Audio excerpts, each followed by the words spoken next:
De tudo quanto é jeito, tem gente que brilha. É o calor humano, é a luz, a esperança, é pra frente que vai. É pra frente que vai, Cuiabá tá mudando, quer ver, venha cá. Vem cuidando da gente, o HMC e o kit escolar. Na saúde e na creche tá muito melhor com a hora estendida. O fusão tá zerado, levando pra frente essa gente que brilha. Vamos junto pra frente, pra frente, pra frente vai. É trabalho pra gente, pra frente vai. A mudança não para, é cuidando da gente, é pra gente brilhar. Vamos junto pra frente vai.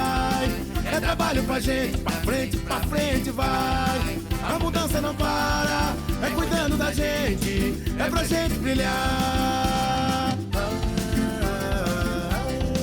Prefeitura de Cuiabá, Cuiabá pra frente, cuidando da gente.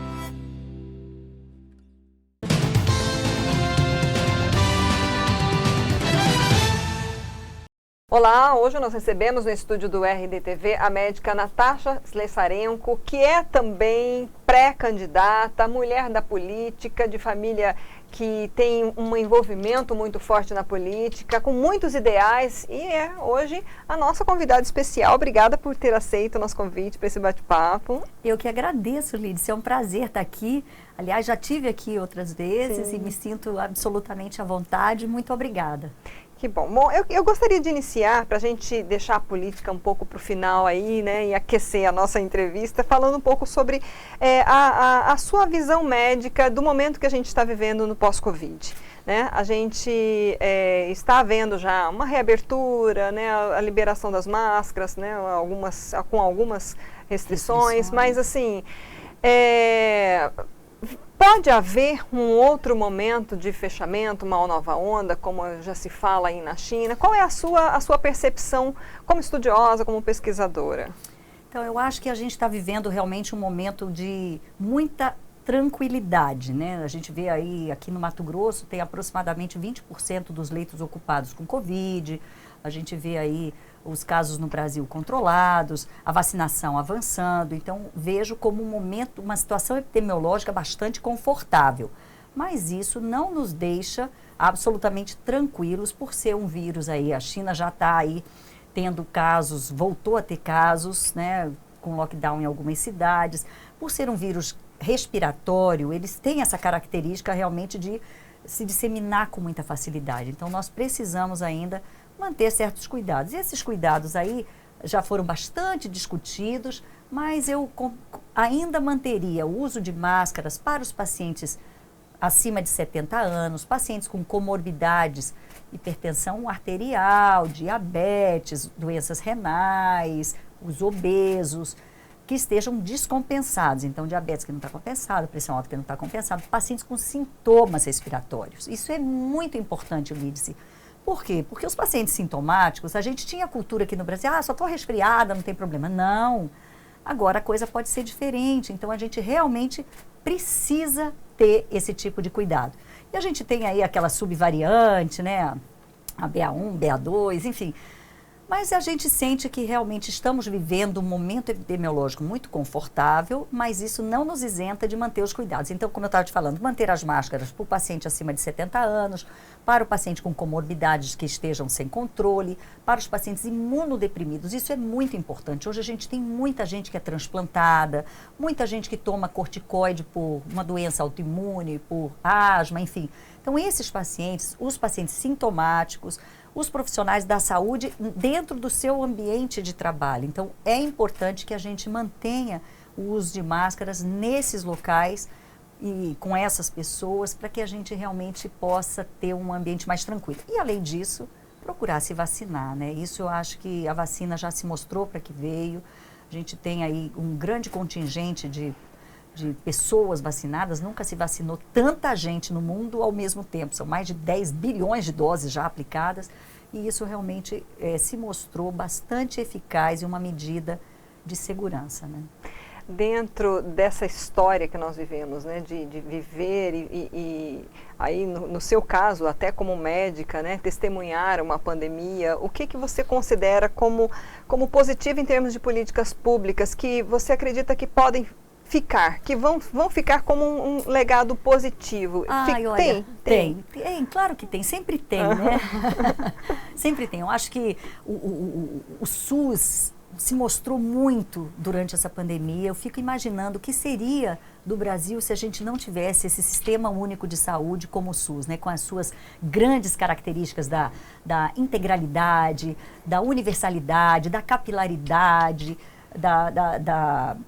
de ser um sistema assim, que atende à equidade. Então, o SUS realmente foi extremamente importante. Nós tivemos aí construção de alguns hospitais de campanha que, infelizmente, muitos foram desativados, então era importante se manter. A gente tem uma carência de leitos no Brasil.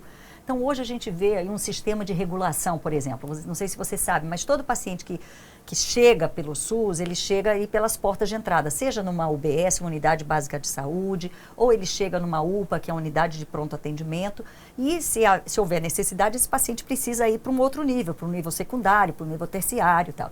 E o que a gente percebe é uma escassez de leitos muito grandes, tanto de UTI pediátrica, quanto de UTI de adulto, ou mesmo de enfermaria. Então, seria muito importante esse legado de ter deixado essas UTIs montadas, porque uma UTI que atende Covid é uma UTI que pode atender qualquer tipo de doença. Então, é importante que se revisite isso, sabe? Onde é que estão esses equipamentos, esses aparelhos que vieram de ventilação mecânica, os aparelhos para fazer hemodiálise, que o paciente com Covid, com muita frequência, pacientes graves faziam insuficiência renal. Então, onde é que estão esses equipamentos? Vamos reativar alguns leitos de UTI nesse sentido, porque hoje, sem sombra de dúvidas, nós temos um gargalo muito grande quando a gente fala disso. Então, acho que um dos legados da pandemia seria esse, revisitar onde é que estão esses equipamentos e revitalizar e fazer alguns dessas UTIs voltarem a funcionar, né?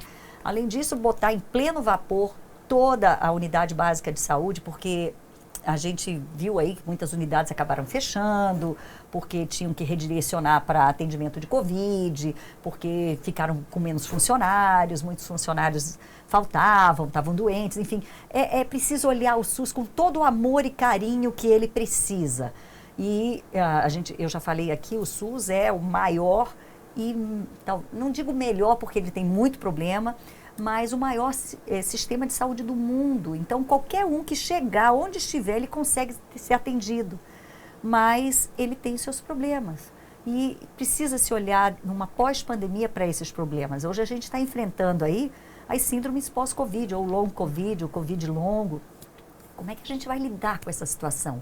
E, principalmente, muitos desses pacientes precisam de reabilitação. Reabilitação motora, reabilitação respiratória, que é um ponto extremamente frágil do nosso sistema único de saúde. E a gente precisa olhar, então, nesse macro e entender essas necessidades. Tem que ter em cada estado, tem que ter o seu centro de referência de reabilitação, não só para a Covid, mas nesse momento pós-pandemia para a Covid, mas para, por exemplo, para as doenças raras, para as doenças, para crianças com autismo. Então, as crianças, essa população de doentes raros, por exemplo, que estima-se que exista cerca de 300 milhões no mundo, só no Brasil são aí aproximadamente 12 milhões, são invisíveis. E não tem muito, na imensa maioria das vezes, as doenças raras não tem muito o que ser feito, do ponto de vista de tratamento farmacológico, de medicamento. Mas é o tratamento de reabilitação. A mesma coisa para o paciente com autismo ou com outros distúrbios de comportamento. A saúde mental no nosso país precisa de muito cuidado. Praticamente, assim, inexiste. É um sistema que não funciona muito bem. É um sistema que precisa ser também revisitado e dado toda a atenção que ele merece. Especialmente no pós-pandemia, a gente sabe quanto aumentou os índices de ansiedade, de distúrbio do sono, de depressão, de bipolaridade com a pandemia. Então, uma coisa vai puxando a outra.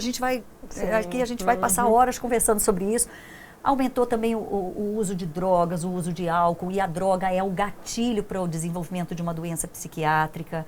Então, a gente tem aí uma série de coisas, falando de legado, do que a saúde pública pode deixar, o que a pandemia pode deixar de legado, enfim.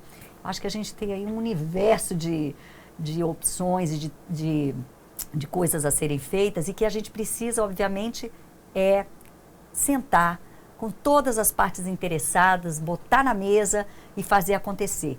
E, obviamente, valorizar esses profissionais que foram verdadeiros heróis. Não só o médico é uma pontinha, mas tem o médico, o enfermeiro, nutricionista, psicólogo, fonoaudiólogo, fisioterapeuta, o terapeuta ocupacional, o maqueiro, os agentes de saúde, os técnicos de enfermagem, quer dizer, todo o profissional de saúde que compõe a saúde no Brasil precisa ser valorizado, precisa ter um plano de carreira, porque hoje muitas profissões não têm. Então, fala, mas falta médico. Falta médico em determinadas cidades, é muito mal distribuído. Então, assim, toda essa questão precisa vir à tona e precisa ser colocada na mesa e se resolver. Parar de se botar para baixo do tapete ou de empurrar com a barriga. Ouvindo você falar, eu me lembrei, acho que uma das primeiras entrevistas que nós fizemos na época, no primeiro ano da pandemia, com a presidente do Conselho Regional de Medicina, falando justamente dos leitos UTIs que foram criados e que deveriam ficar aqui em Mato Grosso, né? Você é conselheira também, representante, né, de Mato Grosso, conselheira federal, do Conselho Federal de Medicina, e que é um dos atores aí desse sistema, né? Como que você, como mulher, como médica, como professora, né? E agora também se colocando na política partidária, né? Como é que você pretende fazer esse link nesse momento, nesse ano, que é um ano de eleição, que é um ano que vai ter inúmeros debates, né? O SUS possivelmente pode vir a ser a bola da vez, justamente por causa desse momento, né? Qual é a sua intenção e a sua estratégia nesse sentido? Então, eu acho que é chamar essas partes interessadas. Eu represento o Conselho Federal de Medicina. Cada estado tem um. Eu sou a representante dos médicos de Mato Grosso. Então, chamar o Conselho Federal, não só o de medicina, mas dos outros que agregam os outros profissionais da saúde, os conselhos regionais, a sociedade civil, chamar as secretarias de saúde municipais, CONAS, CONASEM, enfim, fazer todo um entendimento, um diálogo e botar na mesa, chamar os chamados stakeholders, né, as partes interessadas, e vamos fazer acontecer. Então, uma coisa que eu falei que pode ter passado desapercebida é a questão da regulação. A regulação é importantíssima. Hoje, nenhum paciente pode atravessar e conseguir uma vaga ou conseguir uma cirurgia sem passar por essa regulação. Mas a regulação precisa de uma reestruturação. Então, é muito importante que se coloque realmente às claras. É importantíssimo que tenha transparência na lista de procedimentos. Então, nenhum paciente pode passar na frente um do outro. Então, é importante que tenha uma gestão informatizada dessa lista de cirurgias, de consultas. A pandemia atrasou muito. A gente já tinha classicamente uma fila no SUS, né? A fila do SUS é uma coisa que todo mundo conhece. Eu estou aí há 1 ano esperando uma cirurgia e tal. Então é inadmissível um paciente com câncer, inadmissível um paciente com câncer ficar 1 mês, 2 meses na fila esperando uma cirurgia. É inadmissível. Isso fere o princípio básico do SUS, que é a questão da equidade. Como é que eu posso fazer um paciente que está no SUS, leva 2 meses para operar um câncer de mama, por exemplo? Não pode. Esse paciente tem que ser operado o mais rapidamente possível, o tempo de fazer os exames. Então, tem que existir os chamados fast tracks, tem que existir filas rápidas para procedimentos que precisam de ser mais rápidos. Por exemplo, eu estou com o pai de uma grande amiga minha que está internado. Hoje ele conseguiu, mas ele estava na Policlínica do Cochipó. Suspeita de infarto e foi para a Policlínica do Cochipó. Passados 72 horas, a pessoa continuava lá. Eu falei, peraí, se for para um infarto, não adianta mais, porque já houve recanalização, enfim, a gente pode ter perdido um momento que é chamado de momento de ouro para isso. Mesma coisa o paciente que faz um derrame. Tem que ser atendido o mais prontamente possível. Então, a gente precisa ter, como tem em São Paulo, nós temos que ter aqui no Mato Grosso e em todos os estados do Brasil. Filas, não tem que ter fila para fazer um cateterismo para ver se tem infarto, não precisa ter fila para atender um paciente com suspeita de AVC. Esses pacientes têm que ter um fluxo rápido e com vários serviços prestando a ajuda. Hoje, infelizmente, aqui no Mato Grosso, a gente só tem o Hospital Geral, que é o hospital que atende a rede do SUS. Não dá conta. Não dá. Não dá conta de fazer os procedimentos, que é, por exemplo, um cateterismo, não dá conta de ter leitos de UTI para isso. Então, é preciso todo esse redimensionamento, parcerias público-privadas éticas, contratação de profissionais. Então, a gente precisa fazer acontecer e fazer andar essa fila, que já tinha uma demanda reprimida antes da pandemia. Imagine agora, depois da pandemia. Então, só em 2020, foram menos 800 mil mamografias que deixaram de ser feitas. Papa Nicolau, 51% a menos comparando 2019 com 2020. 51% a menos de mulheres fizeram o Papa Nicolau, que é o preventivo de câncer. Uhum. O que isso nos diz? Essas mulheres vão chegar com câncer mais avançado daqui a algum tempo. Então, a nossa luta pela medicina preventiva, para capilarizar, para fortalecer as unidades básicas de saúde, que é para receber esse paciente, para fazer o diagnóstico precoce, intervenção, evitar que ele chegue com câncer avançado, a gente vai precisar investir pesado nisso, sob pena da gente ficar enxugando gelo. A gente, te ouvindo falar, né, a gente consegue perceber o quanto o seu nome está sendo tão cotado, né, para esse momento que a gente está vivendo, que é o momento de essa eleição, vai ser uma eleição que vai ter algumas peculiaridades, né, e em especial o que a gente tem visto os partidos estão buscando nomes femininos fortes, né, por quê? Porque a gente viu ali atrás, há pouco tempo praticamente, né, numa campanha, mulheres sendo usadas como laranjas, né, deixando seus nomes ali disponíveis só para fazer número, porque tem uma lei que obriga, né, e hoje a gente tem visto isso. Então, assim, para você, o que é ser mulher na política? O que é se colocar na política como mulher? E por que a política, Natasha? Então, eu me vejo aí ao longo dos meus 54 anos de vida, com 32 anos de medicina, de prática médica, me sinto muito realizada como médica, como empresária. Eu fundei o laboratório CEDILAB aqui em 2000, eu fundei a Clínica Vida em Várzea Grande. Então, tudo isso me credenciou para hoje eu estar aqui falando assim, eu posso. É possível fazer diferente do que está aí. Eu acredito muito que política é dom e ciência a favor do bem. Eu acho que a gente precisa, os políticos precisam ter como condição básica gostar de gente. E nós médicos temos muito isso da humanização, do querer ajudar, do querer servir. Mato Grosso, tudo que eu tenho hoje eu devo ao meu estado. Então eu sinto hoje, como eu falei, com essa idade que eu estou, eu me sinto no momento de poder colocar meu nome à disposição para servir a população do meu estado, do meu país, para poder fazer políticas públicas para quem realmente precisa de políticas públicas. Quando você fala da representatividade feminina na política, a gente precisa ter cota, porque senão a gente não consegue entrar. É uma coisa, é um universo realmente que chega a ser perverso para a mulher, sabe? Hoje a gente vê, são 513 deputados federais, são apenas 77 mulheres. São 81 senadores no Brasil, apenas 12 mulheres.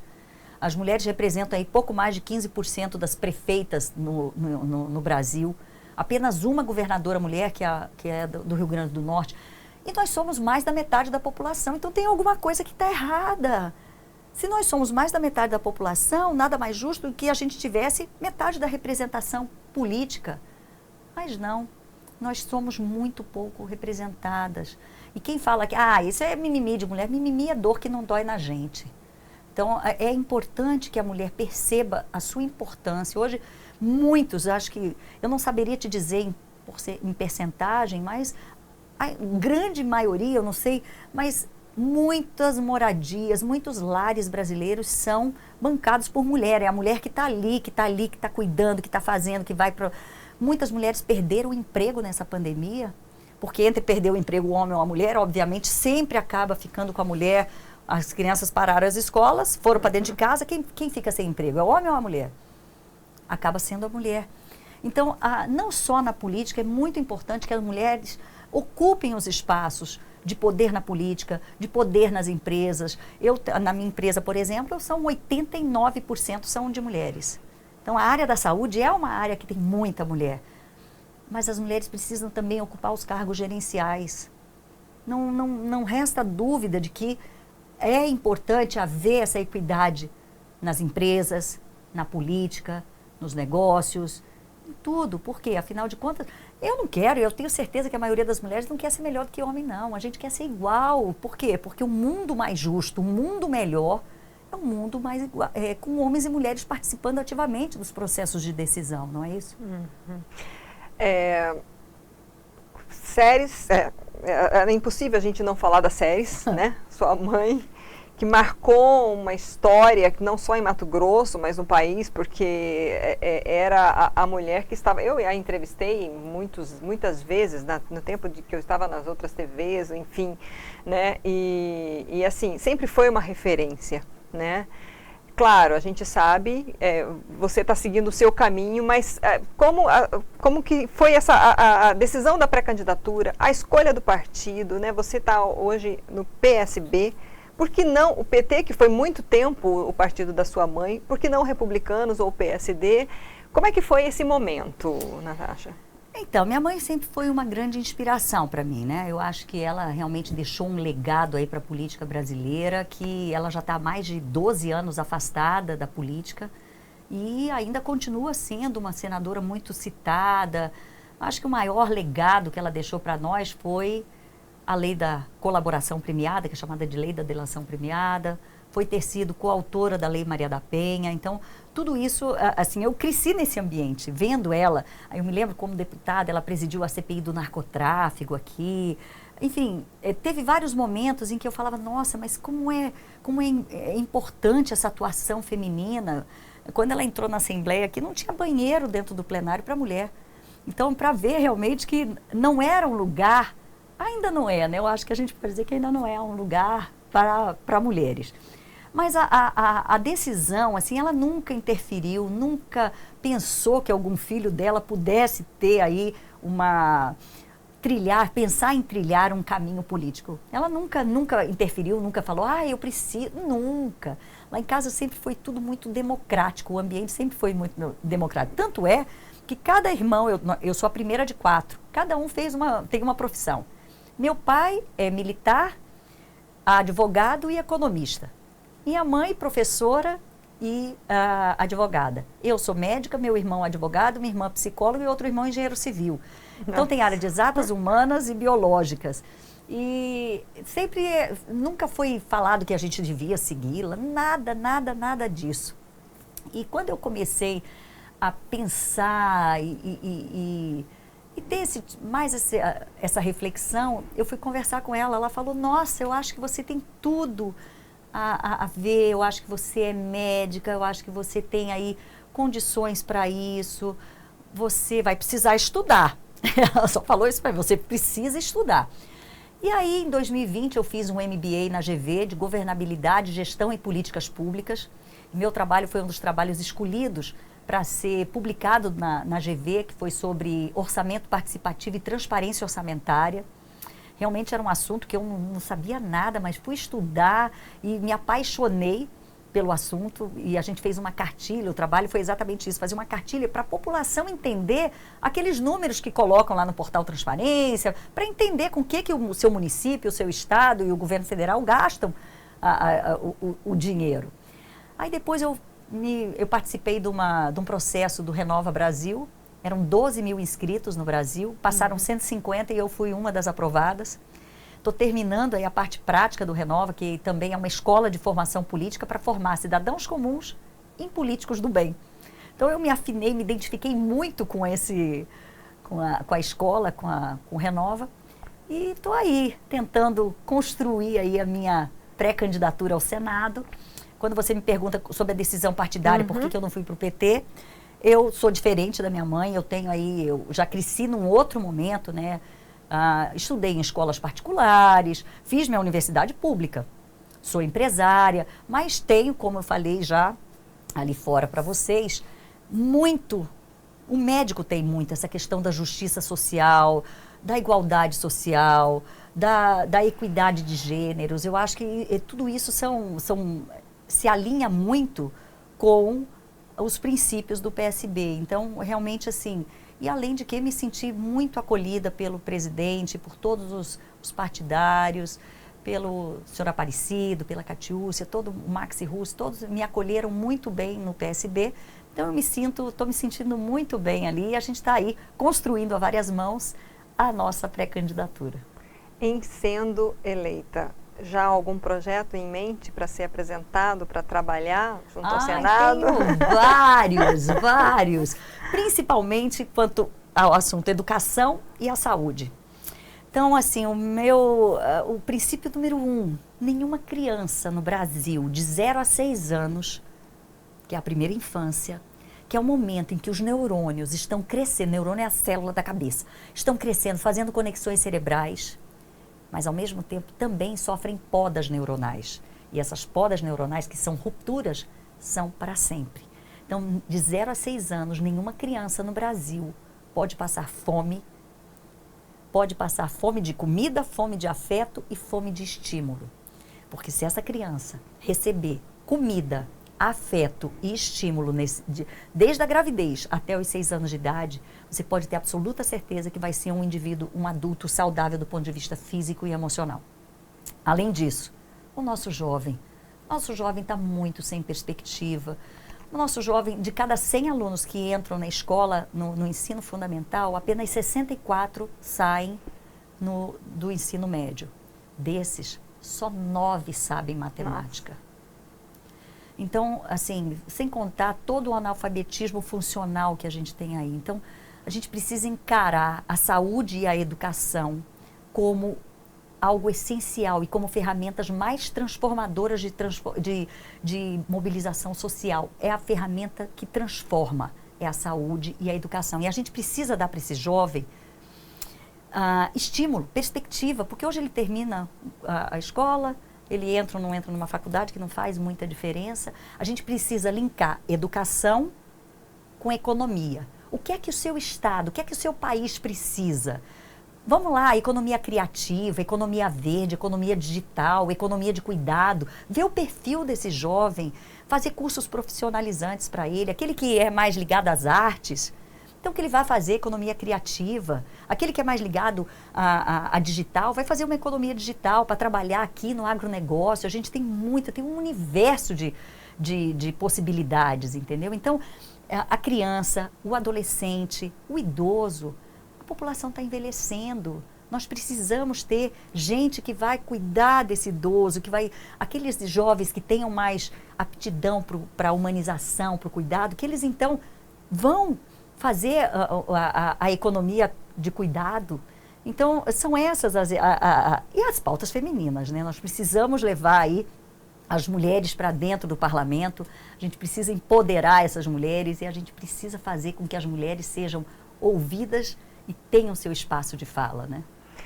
Ok, Natasha, muito obrigada pelas suas informações, pela sua presença, por toda essa energia que você trouxe aqui no nosso estúdio. Tem alguma questão que você gostaria de trazer que a gente não abordou, para a gente encerrar? Não, eu acho que é isso, é dizer que é possível ter esperança, que a gente pode fazer diferente, que é possível fazer diferente. Eu até me emociono com uma história que, quando perguntam para mim, a história de Juscelino Kubitschek. Juscelino Kubitschek, médico, e ele foi chamado um dia para ir perto de Belo Horizonte ver uma criança que estava muito doente.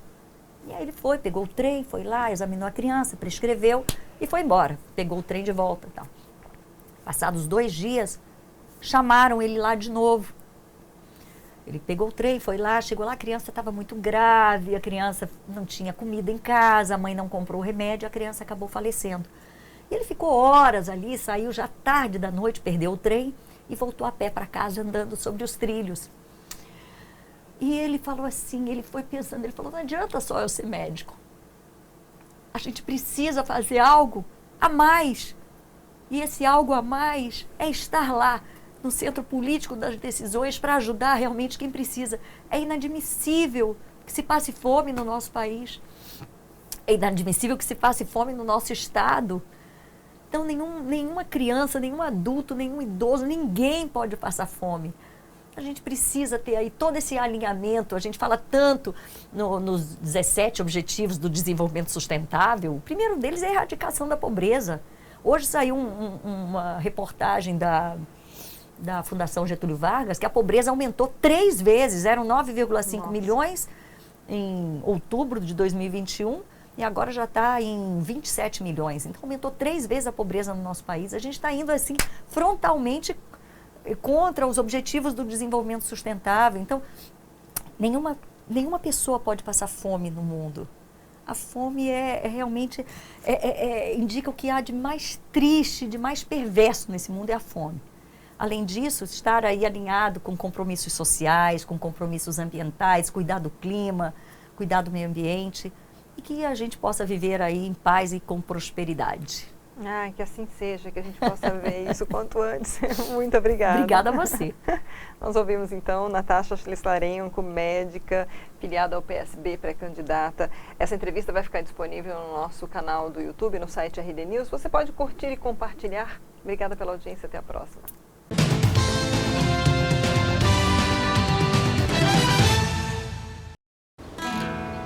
Assim como o sol, nossa gente nunca para de brilhar. Tem gente que brilha nos pedais. Outros brilham fazendo arte. Tem gente que brilha com a bola. E gente que brilha gerando gentileza. Tem gente que brilha para que em breve a nossa cidade possa brilhar ainda mais. E tem gente que para brilhar só precisa de cuidado e proteção. Em uma palavra, humanização. Porque para cada pessoa que brilha em Cuiabá, tem uma gestão que trabalha e cuida para esse brilho jamais se apagar. E é por isso que Cuiabá vai continuar andando para frente, cuidando do que temos de mais valioso. A nossa gente. Prefeitura de Cuiabá. Cuiabá para frente, cuidando da gente.